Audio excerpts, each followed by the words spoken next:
আসসালামু আলাইকুম। এখন আজকে বর্তমানে যে সময়টা নিয়ে খুব মানে অনলাইনে আলোচনা হচ্ছে বা যে জিনিসটা নিয়ে বেশি কথা হচ্ছে সেটা হচ্ছে এপস্টিন দ্বীপ নিয়ে আলোচনা। বা এপস্টিন ফাইল নিয়ে খুব আলোচনা হচ্ছে। সেখানে শিশুদেরকে বলৎকারী করা হচ্ছে, তাদেরকে অত্যাচার করা হচ্ছে এবং তাদের মাংস কেটে তাদেরকে রান্না করে খাওয়া হচ্ছে। এখন সেখানে আমরা কাদেরকে দেখতে পেয়েছি?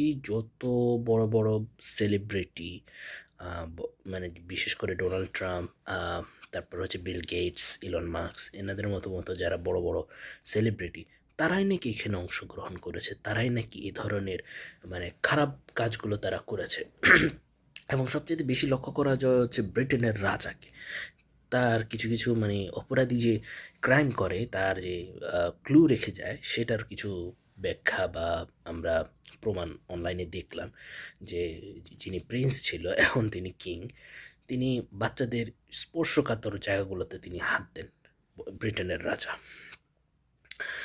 তো একটা জিনিস আমি বলি যে, সিক্রেট সোসাইটি নিয়ে হুজুররা অনেক কথা বলে। এটা নিয়ে নাস্তিকরা হাসাহাসি করে যে, আর সিক্রেট সোসাইটি বলে কিছু আছে, সিক্রেট সোসাইটি বলতে কিছু নাই।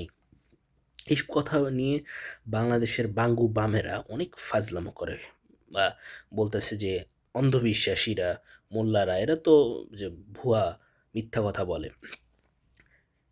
তো তাদের ক্ষেত্রে আমি প্রশ্ন করতে চাই, না হোয়াট ইজ দিস? তাদের ক্ষেত্রে আমি প্রশ্ন করতে চাই, explain me what's going on right now. কি হচ্ছে এখন? অ্যাকচুয়ালি দেখেন, নাস্তিক বলতে কিছু নাই, বাঙ্গ প্রগতিশীল বলতে কিছু নেই। সব কিছুর মূলে যেটা হচ্ছে শয়তানের পূজারি। এরা শয়তানের পূজা করে থাকে।